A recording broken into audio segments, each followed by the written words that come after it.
Sejam muito bem-vindos ao AprovaCast, o programa que tem o objetivo de te auxiliar na caminhada rumo à aprovação em concursos públicos. Esse é o nosso episódio piloto e nós vamos rapidamente apresentar o formato do AprovaCast, a nossa equipe e explicar como nós vamos te ajudar a estudar mais e melhor a cada dia. O primeiro membro da nossa equipe é o Maurício Rossato, formado em 2011, que é juiz de direito em Minas Gerais desde 2019. E aí, Maurício, tudo bem? Tudo bem, mas é um prazer imenso estar na presença de vocês aqui hoje. Valeu, Maurício. O segundo integrante do AprovaCast é o Adriel Fernandes, advogado que se formou em 2019 e está iniciando a sua trajetória de estudos para concursos públicos na área jurídica. Tudo bem, Adriel? E aí, Lucas? E aí, Maurício? Tudo bom, pessoal? O terceiro sou eu, Lucas Mazo, que me formei em Direito em 2012 e atualmente atuo como defensor público no estado do Rio Grande do Sul. A ideia desse podcast é trazer a você, ouvinte, uma conversa informal e descontraída sobre métodos de estudo, dicas e tudo aquilo que permeia esse caminho rumo à aprovação em concursos públicos. E o assunto desse episódio piloto é o primeiro daqueles que nós elencamos como 7 pecados capitais do estudo para concurso. Aquelas 7 falhas que você, ouvinte e estudante, não pode cometer. E o primeiro dos 7 pecados capitais tradicionais é o pecado da gula. Mas, Maurício, eu quero começar contigo perguntando qual foi a vinculação que, dentro de um estudo para concurso público, tu encontraste com o pecado da gula? Lucas, aqui o pecado da gula no concurso público ele é um pouco diferente daquele que deixa a gente mais gordinho, né? A questão da gula no concurso público, para mim, ela está relacionada àquela busca insaciável, incessante de materiais e aquelas toda hora buscando livro novo, apostila nova, material novo, curso novo, e sem, às vezes, sem sequer olhar esse material, e essa busca acaba prejudicando o candidato no estudo dele. Eu lembro que quando eu comecei a estudar para concurso, não raras vezes eu me peguei passando uma tarde toda pesquisando na internet por cadernos grátis, materiais sistematizados, todos os tipos possíveis e imagináveis de também caderno, livro e cursos para que o meu estudo fosse mais completo e com isso eu deixava de estudar, deixava de organizar o meu próprio material e isso acabou me prejudicando, porque aí eu reuni um monte de conteúdo, eu consegui reunir um monte de material, mas aquilo não era utilizado de nenhuma maneira. Isso tem acontecido contigo, Adriel, ou já aconteceu alguma vez? Bom, na verdade, aconteceu e há pouco tempo eu consegui sair, quebrar esse ciclo, né? Porque pensando nessa ideia que a gula simboliza um desejo insaciável, eu me peguei nessa onda de procurar o melhor material, procurar o melhor PDF, daí baixava achava que não era suficiente, daí achava que meu estudo não estava rendendo porque o PDF não era bom o suficiente, ou porque o livro não era completo o suficiente, e isso me levava a procurar outros e outros, até o ponto que eu não estava mais estudando. Então o problema deixou de ser o PDF ou o livro serem suficiente para o fato de eu não estar aproveitando nenhum dos que eu conseguia, né?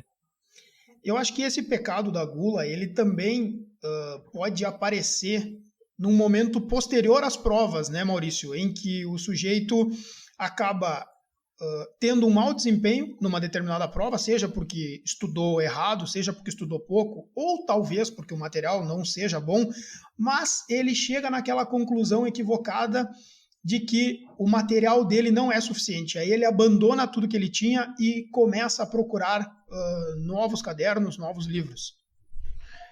Eu acho que essa situação acontece por 2 motivos. O candidato, ele faz aquela análise pós-prova e ele acaba observando que de repente uma ou duas questões ele não tenha visto no material dele e acha que tem que descartar todo o material, todo o estudo dele e partir do zero, de repente buscando novos livros.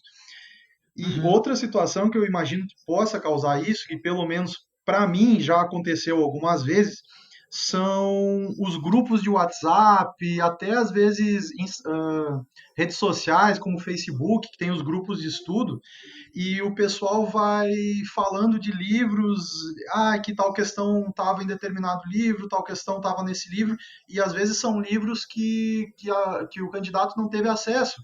E ele, não, eu preciso estudar esse livro, eu preciso fazer a leitura desse livro todo aqui, porque é isso aqui que faltou para eu passar. Eu acho que isso é bem comum, comigo acontecia pelo menos. Aham. Sabe que quando eu estava estudando, eu lembro que o pessoal começou a compartilhar pelo Facebook alguns cadernos e inclusive, um material era muito famoso que se chamava Santo Grau. Num determinado momento eu tive acesso ao Santo Grau por alguém que compartilhou comigo ou me deu um link para acessar e baixar o tal do material. E depois que eu baixei esse caderno, eu me desesperei, porque ele era completamente diferente dos meus cadernos. Não em termos de conteúdo, mas em termos de organização. Sim. E isso me causou um desespero, assim, porque eu olhei e disse, meu Deus, eu estou estudando de um jeito completamente diferente e achei que aquilo ali pudesse ser o motivo da minha falha. Adriel, com relação aos teus estudos, como que tu tá fazendo? Como que tu tá organizando? Tu tem um caderno para cada matéria ou tu tá estudando por livro? Como que tu tá fazendo essa primeira análise, essa primeira abordagem nos materiais? Bom, até antes de eu responder a tua pergunta, eu vou falar que aconteceu comigo exatamente o que o Maurício falou ali. Depois da prova do TRF, eu vi que a maioria da prova de analista, principalmente, não tinha no meu material, no material que eu tinha comprado. Então eu joguei fora o material e fui catar outro material, porque eu achava que aquele não era suficiente e que não tinha ajudado em nada. E simplesmente descartei. Quando, na verdade, o estudo ele é uma complementação natural das coisas. Eu acho que um dos principais erros do estudante para concurso é achar que concurso público é equiparável a uma corrida de 100 metros rasos. Não, na verdade, o estudo para concurso ele é muito mais equiparado a uma maratona, Uhum. em que, aos poucos, mantendo o ritmo, o candidato e o estudante, né, por consequência, vai adquirindo conhecimentos, acessando diferentes materiais e tal. Mas ele precisa ter um material de confiança dele, né? Exatamente, eu poderia ter pego aquele que eu já tinha lido uma vez, já tinha marcado, já tinha feito anotações e ir Que tu tinha complementando. memória visual. Exatamente, e aumentando ele, né? Mas não, Sim. descartei. Enfim. Atualmente, como eu tô montando a base, né? Eu tô pegando alguns resumos que eu vou comprando aos poucos, que eu também não consigo comprar tudo junto, né? Então eu vou comprando aos Sim. poucos, 2 matérias por mês, eu tento adquirir daí. E eu faço o arquivo editável e eu tô tentando montar um caderno para cada ponto do edital. Sim. Às Essa é vezes um não bom formato. comprar todos de uma vez só até ajude no estudo, porque consegue fazer um acompanhamento gradual desse material. De Sim. repente, se comprasse todo esse material de uma vez só, chegaria no momento que, de repente, teria outros estudos para fazer e não conseguiria nem fazer o acompanhamento, nem valeria tanto a pena a aquisição desse material. Até, por um lado, de repente, pode ser um ponto positivo. Sim. Esse ponto da gula pela compra de materiais, ele também é importante, aquilo também vincula no pecado capital que nós elegemos, porque é inevitável, todo mundo que entra numa livraria tem interesse de comprar um sem número de livros. Só que é importante perceber que não é possível fazer a leitura de todo aquele material e também talvez seja melhor esperar, porque afinal de contas, daqui a 6 meses, esse livro vai estar desatualizado em alguns pontos e você não leu nada dele. Exato. Né? Comigo Real. aconteceu uma vez, eu comprei um livro de Direito Penal, parte especial. E eu lembro que ele demorou um pouquinho para chegar, ele demorou umas 2 semanas. E enquanto ele vinha para minha residência, foram alteradas 2 leis. Então, O livro desatualizou do Fred. no caminho o livro desatualizou. Eu nem tirei ele da caixa. Era um livro que o livro custava 300 e poucos reais, era caro o livro. Meu E Deus! eu Nossa peguei, Senhora. eu liguei para a editora e falei, como é que eu faço para devolver o livro? Porque tem os 7 dias ali do Código de Defesa do Consumidor para devolver. Sim. Eu nem abri ele, eu devolvi. E isso acontece Plastificado. com um livro. Imagina então se a pessoa que decide comprar 10 livros de uma vez só, né? Não, e muito provavelmente o livro, se ela comprar 10 livros de uma vez só, alguns vão ficar desatualizados e ela sequer vai ficar sabendo, porque não tem como acompanhar a atualização de tudo de forma constante. Né? Sem Não falar tem. que tem determinados livros que não vão tratar tão bem de um assunto específico que talvez naquele concurso seja importante, né? Com certeza, verdade. Tem um outro desdobramento desse pecado da gula que me parece interessante, eu gostaria de ouvir a opinião de cada um de vocês também, que é uma pergunta, uma vez eu estava fazendo uma palestra e uma pessoa fez a pergunta no final, se seria indicado ela realizar o estudo completo, do início ao fim, de uma disciplina, de uma matéria. Pegar direito civil do início ao fim, da lei de introdução, né, da parte geral até as sucessões, passando por leis penais, leis civis especiais, se isso seria interessante. E só depois de esgotar a primeira disciplina, partir para a segunda. O que tu pensa sobre isso, Maurício? Olha, a gente sabe que nesse mundo dos concursos tem inúmeros métodos de estudo, né? E eu acho que seria muita arrogância da minha parte tentar descartar algum método, né? Mas na minha visão, eu observo que seria prejudicial esse tipo de estudo, principalmente pelo fato, vamos pegar o exemplo que citou aí do direito civil. O direito civil ele é gigantesco. Isso que a gente está. Vamos falar Meu Deus, bota só gigante. em Código Civil. Vamos falar só em Código Civil aqui. Nós começamos lá na Lindv e a gente vai até as sucessões. Isso aí são 2.000 e tantos artigos, e nisso há um desdobramento de jurisprudência, súmulas, doutrina que tem E que ser teoria. estudado.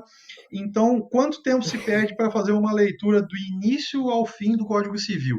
Aí eu vou partir, digamos que eu finalizei esse estudo, e eu vou partir para o Código Penal. Vou para o direito penal. O direito penal ele divide em parte geral e parte especial.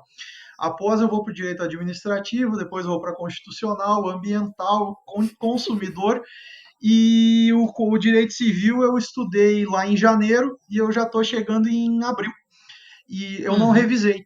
Eu não fiz a revisão disso aí. A memória, pelo menos para mim, da minha experiência, a memória ela tem que ser constantemente renovada, que senão as coisas são esquecidas. Óbvio, alguma coisa, o principal, ele vai ser lembrado. De repente, fazendo um esforçozinho ali, dando uma nova lida, fazendo umas questões, é lembrado. Mas os detalhes, que muitas vezes é o que vai gerar a tua aprovação, é nesse detalhe que vai estar a tua aprovação, ele vai ser esquecido muito facilmente se deixar 2, 3 meses sem essa lembrança da matéria.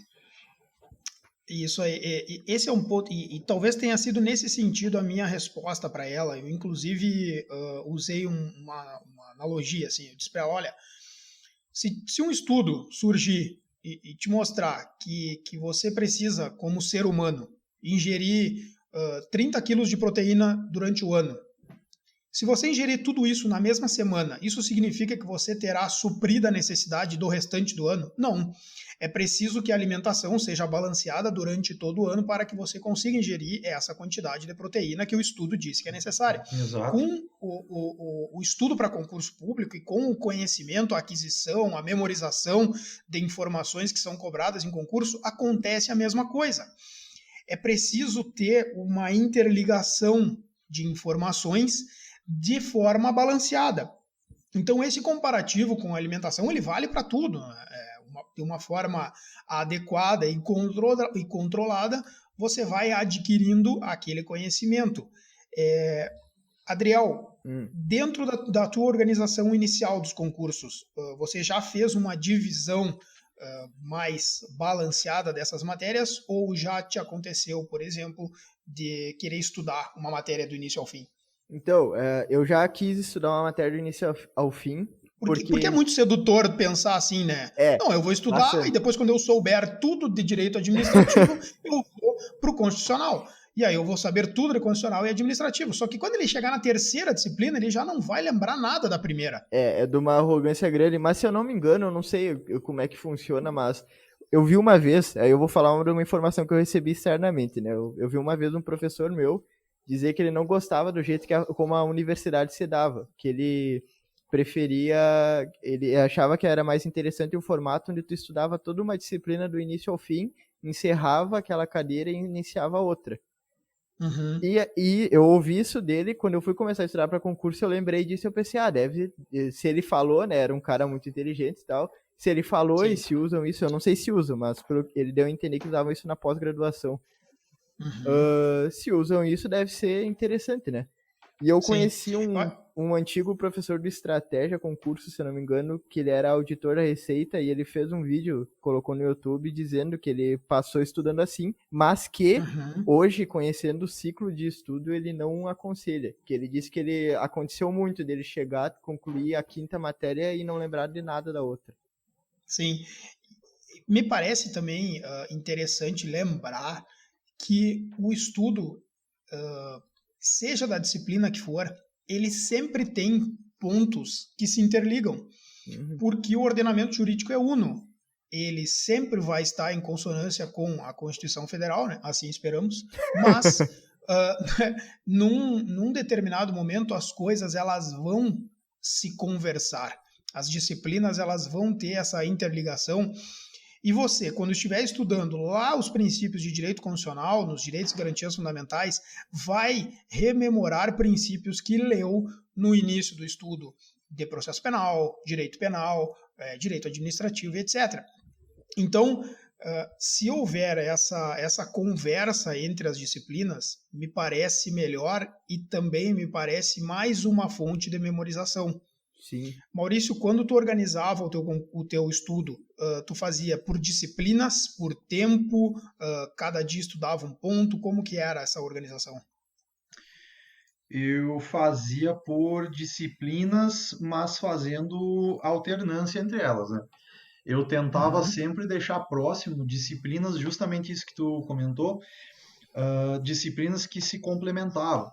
Por exemplo, se eu estudasse constitucional, eu gostava de deixar próximo um direito administrativo, ou estudava a parte do direito constitucional que ligava ao ambiental, e daí no outro dia eu fazia um estudo de direito ambiental. Direito civil, eu aproximava do direito do consumidor, eu tentava fazer esses links para fazer com que no dia seguinte eu tentasse puxar algo do dia anterior. E eu fazia esse estudo, eu fazia essa alternância entre matérias, a fim de que as minhas revisões não fossem tão espaçadas. Porque no início eu pequei um pouco na questão da revisão. Eu acabava demorando muito para voltar em algum ponto específico de determinada matéria. E isso me prejudicava muito. Eu chegava na prova, eu sei isso aqui, mas não me lembro. Isso aí é bravo. E até só comentando a questão do teu professor ali, que teria comentado de pegar uma matéria e aprender ela do início ao fim, de repente, para a faculdade, ela possa ser uma ideia boa, mas a gente tem que lembrar que o estudo dos concursos ele é um pouco diferenciado. Ele tem uma questão, principalmente da questão da prova objetiva, que ela cobra muita decoreba, como a gente costuma chamar, né, nos concursos. Cobra muito prazinho, cobra muito termo específico, e aí a questão do aprender do início ao fim, ela prejudica um pouco, porque por mais que tenha o conhecimento amplo sobre o tema, que tenha um conhecimento às vezes até aprofundado sobre direito penal, não vai lembrar daquele prazo específico. Qual é o prazo prescricional da pretensão punitiva se o crime foi de 4 anos e 3 meses? Se a pena prevista no Código Penal é de 4 anos, por exemplo. Não me recordo. Não sei, não me lembro mais do artigo 109. Eu li faz 5 meses. Sim. Esse que é o grande problema. Então é por isso que eu acho que fazer um estudo escalonado, fazendo revisões constantes, ao meu ver, né, como eu disse, eu não descarto nenhuma técnica de estudo, ao meu ver é a melhor. Eu acho que esse sentimento de gula, que a gente fez aqui uma interligação como um pecado capital, a gente fez uma correlação para concurso público com busca enlouquecida, vamos dizer assim, por materiais, e também uma tentativa de absorver tudo de uma vez só, de determinada matéria, para depois passar para outra, ela tem uma vinculação inegável com a ansiedade, que acaba tomando conta daquele que estuda para concurso. E natural, Afinal de né? Tu contas, vê 20 matérias. natural. Exatamente. E nada mais natural do que existir ansiedade para aquele que se propõe a uma atividade que, na maioria das vezes, toma dele um período completo do dia de estudos e que não oferece uma recompensa imediata e certa. Porque, se nós formos ver, o estudo para concurso nada mais é do que a tua dedicação integral e, em contrapartida, uma incerteza de que vai dar certo. Total. Porque ninguém consegue vender certeza de aprovação. E eu acho que é por isso que quando eu conversei com o Maurício Adriel sobre esse podcast, sobre a criação desse podcast, eu disse para ele, nós temos que criar um canal de comunicação com as pessoas que estudam que seja aquilo que eu gostaria de ter ouvido quando estava estudando. Com certeza. Porque saber métodos de estudo, comparar métodos de estudo, ter a mente aberta para esse tipo de discussão, faz com que o estudante deixe de caminhar em zigue-zague até o destino, que é a aprovação, e consiga pelo menos caminhar próximo a uma linha reta, e isso vai reduzir a distância dele hoje para a aprovação. Ela vai continuar sendo uma incerteza. Essa angústia não vai abandonar o estudante em momento nenhum, mas se ele conseguir fazer essa leitura de que esse sentimento é natural, de que, por exemplo, essas estratégias que ele cria, vou comprar tudo que tem, vou contratar todos os cursos, vou colocar fora todos os cadernos que eu tenho, nenhum deles presta, e vou renovar por completo a minha biblioteca. Esses sentimentos, eles são normais. Quem já passou teve, e quem ainda está estudando continua tendo. Mas saber entender essa angústia é muito importante. E aí eu pergunto, como reduzir essa gula? Eu acho que o ponto principal aqui é, primeiro, obviamente, entender que ela existe e que ela é natural a todos.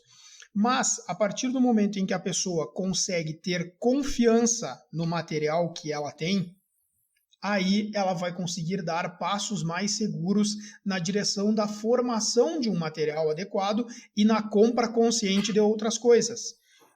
Maurício, durante o teu estudo, tu tinha um caderno de confiança teu? Como que funcionava essa reunião de materiais? Eu tinha os meus livros de confiança, que eram os meus... A base do meu estudo eu fiz em determinados livros, e com base nesses livros, os pontos que eu achava que eu precisava ter eles resumidos, aí eu fiz um caderno. Pontos, por exemplo, que eram mais questão da letra da lei, eu às vezes eu fazia mais questões, eu não focava tanto na questão do resumo.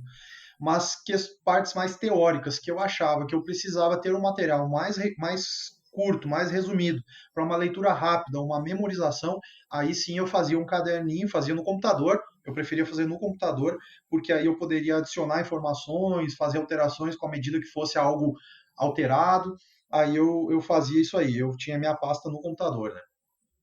Eu acho que aí tu mencionou um ponto importante, que eu fiz e foi o que me deu mais confiança. Terminado o estudo de determinado ponto, vamos supor, eu estudei processo penal inquérito policial na tarde de hoje. O que eu fazia no final desse estudo? Eu fazia algumas questões relacionadas a esse ponto. Mas eu não fazia essas questões para ver se eu tinha entendido apenas o ponto. Eu fazia para confirmar a qualidade do material que eu tinha estudado. E isso me tranquilizava, né?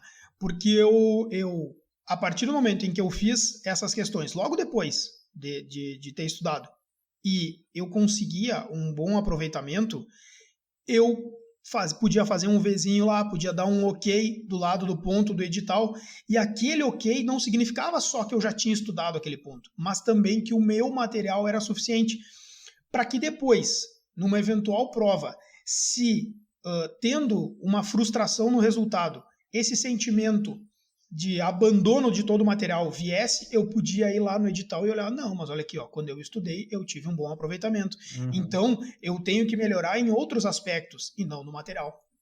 E isso reduzia essa ansiedade que está vinculada com essa gula por materiais. Eu acho que esse é um ponto interessante, né?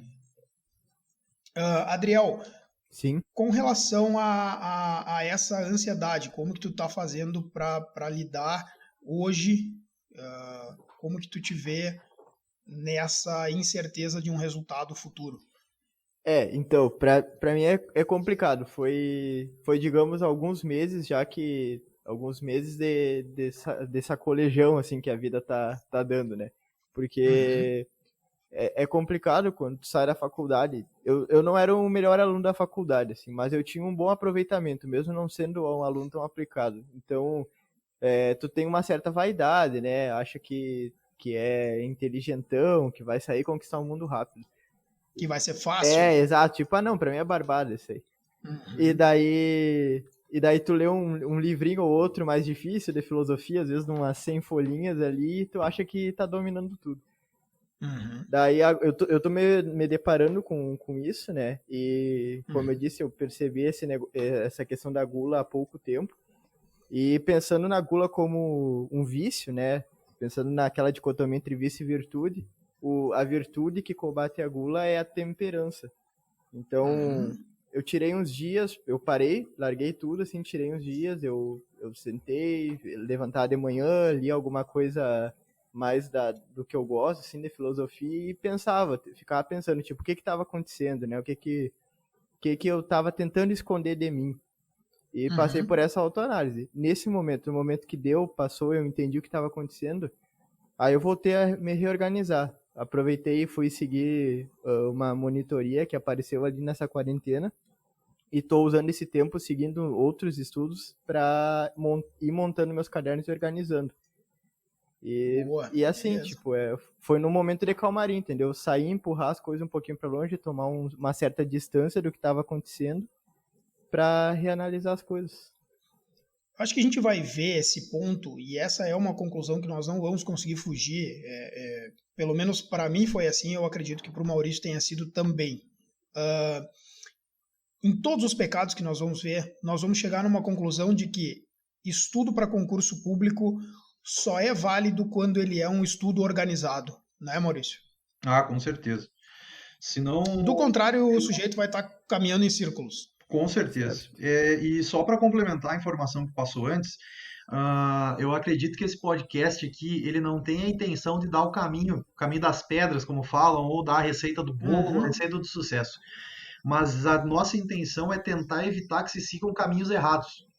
E porque evitar muitos dos erros que nós cometemos e pegar essa experiência, a tua experiência de quem já foi aprovado há um pouquinho mais de tempo, a minha experiência que foi recentemente aprovado, e a experiência do Adriel que está vivendo esse momento aí, que é interessante, trazer todo eu acho que é interessante fazer essa mescla aí desses momentos, para a gente tentar ao máximo passar, evitar erros de quem esteja nos escutando, né?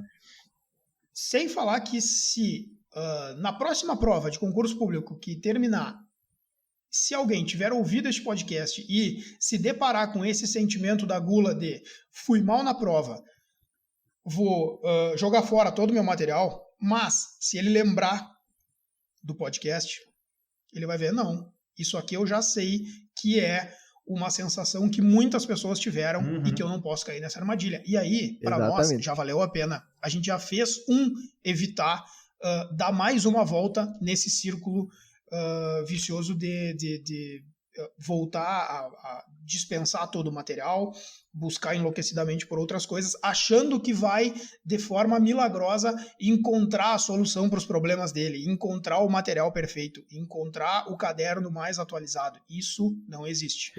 E perdendo tempo, que é um dos valores mais valiosos, né, do concurso. Exatamente.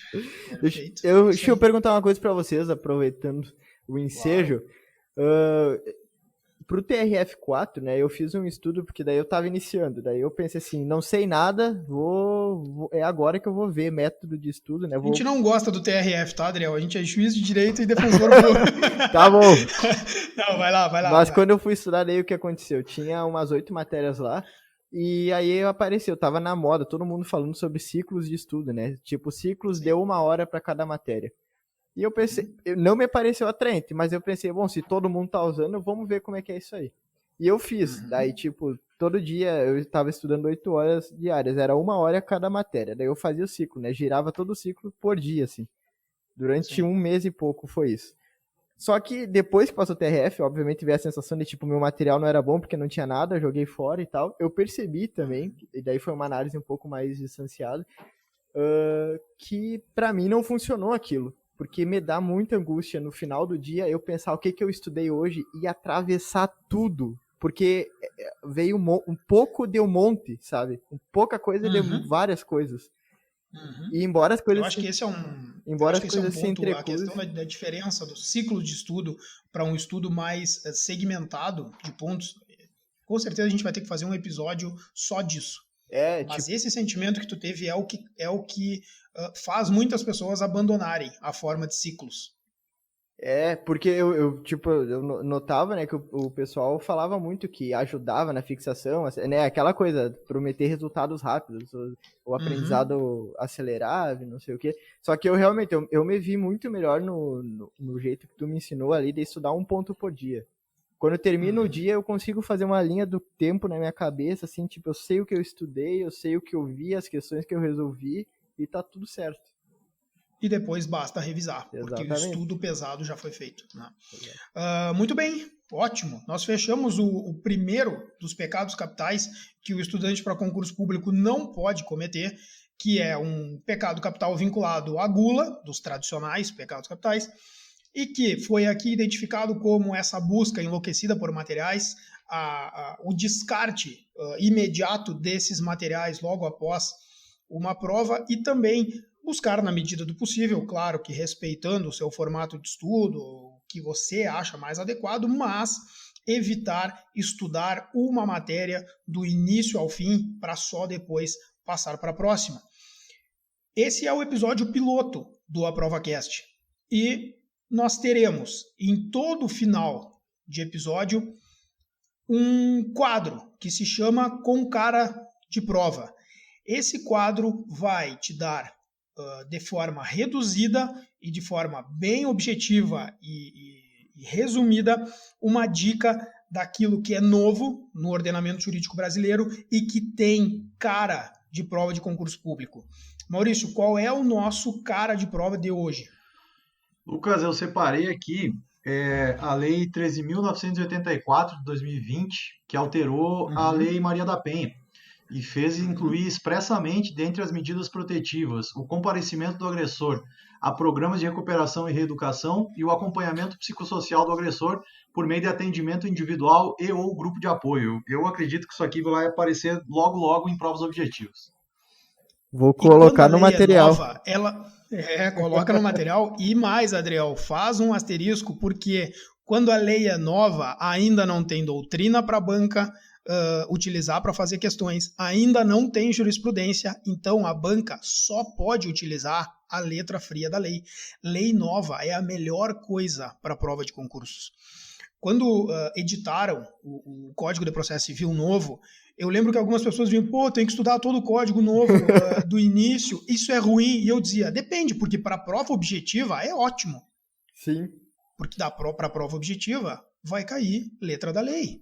Exatamente, só trocavam palavras ou prazos. Só trocam palavras. Então, para alguns é um problema, mas para quem entende de prova, para quem consegue ter essa análise e começa a estudar sobre métodos de estudo, ele consegue ver que, na verdade, aquilo ali tudo é um caminho, é um atalho. Lei nova significa letra da lei na prova. E se eu estudo a letra da lei, eu vou conseguir acertar aquela questão sem maiores problemas, não é isso? Certeza. Eu vou te dizer que eu tenho uma dificuldade de estudar a letra da lei ainda. Mas vai ter que estudar. Sim, essa tá vindo, esse vai ser essa outro tá vindo na episódio natureza. Essa eu Esse tiro é leite de pedra todo dia, tá ali, ó, martelando. Acho que não tem ninguém que seja apaixonado por ler letra da lei, mas não tem ninguém que diga que não é importante. Mas é mais uma coisa que a gente pode auxiliar aqui, como deixar mais aprazível essa leitura. Vamos fazer isso aí. Comer pipoca com manteiga enquanto lê a lei. Não, nós vamos fazer. Eu sei que o Maurício tem uma técnica espetacular de leitura de letra fria da lei, inclusive para que a segunda leitura já seja com um direcionamento para aquilo que é mais importante, né, Maurício? Fique Olha conosco aí. e descubra como. Gostei, ó. Tá certo. Bem, beleza. Esse foi o primeiro episódio do AprovaCast, o nosso episódio piloto. No próximo episódio, nós vamos falar sobre o segundo pecado capital do concurseiro. E esse segundo pecado capital está vinculado com a avareza. O que é a avareza no estudo para concursos públicos? Valeu, fique conosco e até a próxima.